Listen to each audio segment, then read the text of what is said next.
In the next half an hour, one of the finest examples of Sunderland's maritime heritage faces destruction. But can one man stop it? This particular ship is not just of local or national importance, it's universal importance. A father's bravery, facing up to his inevitable fate, but at far too young an age. One of the fears you have is you're going to be forgotten. My kids are only 2 and 4, so I've got to try and put things in place that they'll remember. An image-conscious medic, the snap-happy GP whose hobby has taken him to the National Portrait Gallery. It's been fantastic to meet such a range of famous people, to go to high officers of state and also to visit celebrities in their own homes. Stories from the heart of the northeastern Cumbria. This is Inside Out.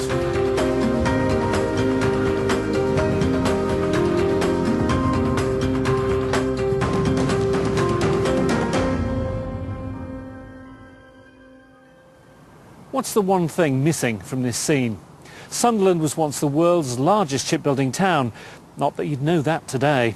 Despite that heritage, one of the finest ships ever produced on this river is on the brink of being torn apart, unless one man has his way, and he brings a glorious piece of history back home to Wearside.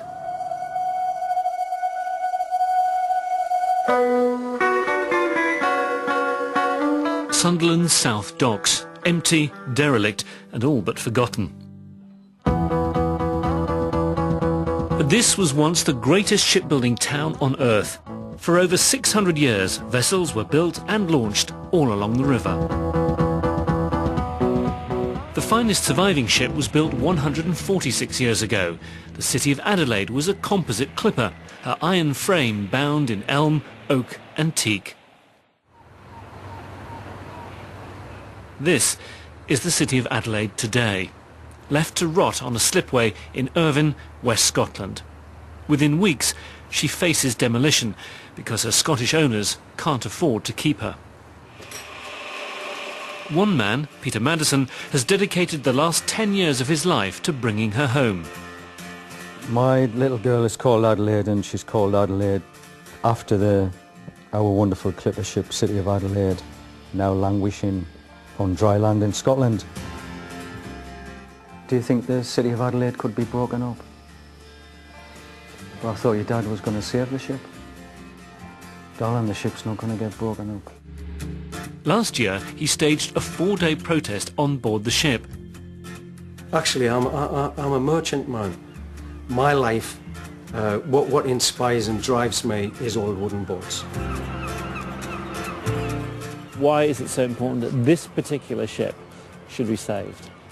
This particular ship is not just of local or national importance, it's universal important. We've got a fantastic opportunity and a privilege and an honour in this town to recover that ship and put her on this river. But in hard economic times, why would we really want to get bothered about something like an old ship? When that ship comes back here, there will be hundreds of opportunities for our young people to have training and to have real apprenticeships. Peter wants the Adelaide to be the focal point of a visitor centre. He's struggling to raise the £500,000 just to get her on the weir. The Adelaide is owned by the Scottish Maritime Museum. Looking after her has brought them to the brink of bankruptcy. So, what are the options? I cannot see any stay of execution. Our option is left with deconstruction. Is deconstruction just a nicer way of saying wrecking, scrapping? I think it's a process that is slower than demolition, but demolition is probably the correct word. Even though the shipbreakers are queuing up to dismantle the Adelaide, Peter won't give up. He's on the way to meet with a hack from the Times to show him what's at stake. It's a hard sell in the rain. It's looking like a beautiful day. I love this weather. I love it. This is good sailing weather, this. For a clipper ship. You get some kind of an idea what life must have been like for those passengers who dared to take the chance and cross halfway around the world to start a new life in a strange, faraway place.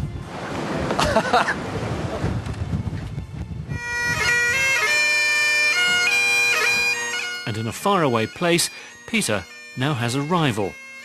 60% of South Australia's population have ancestors that came on the Adelaide. Now they want her back on the other side of the world. We're trying to convince the Scottish authorities that the South Australian option represents a viable alternative to demolishing the ship. The Australian delegation are convinced the time is right to travel to Britain and stake a claim.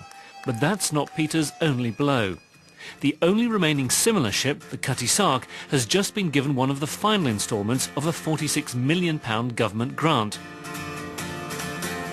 In Sunderland, that's not gone down well. I was furious, Peter, absolutely furious. Another £3 million wasted on Why do you think they got £3 million and we kind of getting out? Because they're from London, okay? And it's inside the M25, the magic circle of the M25, where all the investment goes in this country.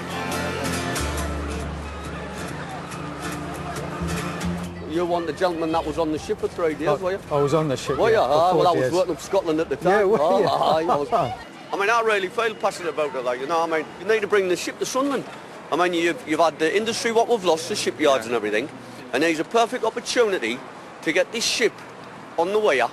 We haven't got enough of our heritage that we can look back on and show the kids that's grown up the day, you know, give them something to look at. It's crunch time for the Adelaide. The Heritage Lottery Fund could provide the money for Peter to end his decade of campaigning. This is the first time in 10 years that all of these people have come together at the table to talk saving ship rather than break ship up. Deconstruction has always been a last resort as far as National Historic ships are concerned. And let's be quite clear, this is the first time that a ship in the National Historic Fleet has been proposed for deconstruction, so this really is critical in every sense.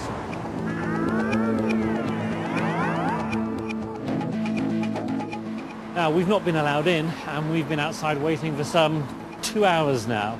But at least if they're talking, maybe that's a good sign. Yeah, fine. But it isn't good news.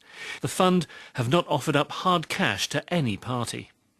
Within 10 minutes of being in that meeting was that although Heritage Lottery do have great sums of money, they are not going to be able to release it on time to save our ship.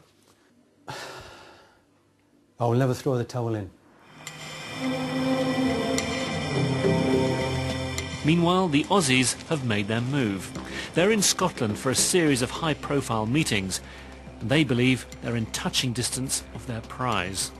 We believe that we will get ultimately approval to remove the ship from the site here, as we see it here this morning, and we'll be able to remove it to South Australia.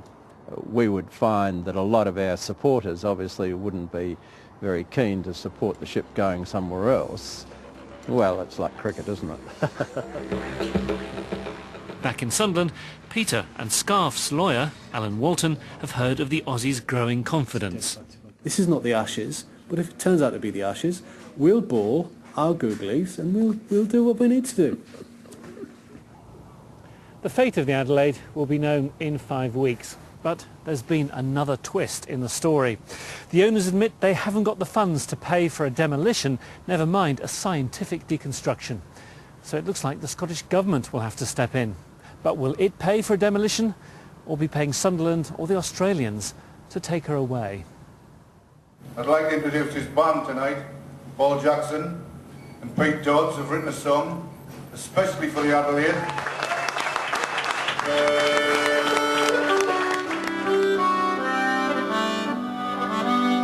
As the Adelaide teeters on the edge of destruction, Peter is buoyed by his local support. His lifelong mission goes on for now. The Australians want that ship. We need that ship in Sunderland.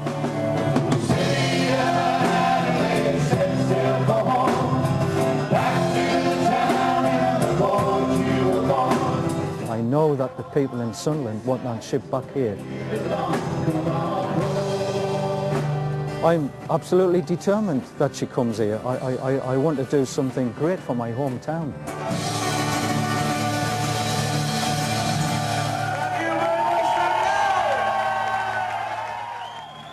Do you care about the fate of the Adelaide, or is it a waste of time and money? Have your say on the blog at bbc.co.uk/Chris Jackson.